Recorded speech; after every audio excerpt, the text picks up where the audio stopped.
Here's how we create this button on Figma. First, we create the skeleton of the shape.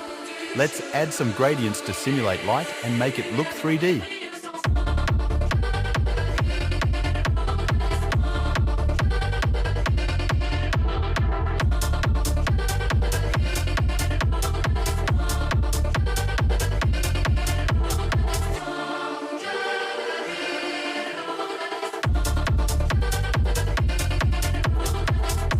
A few more details.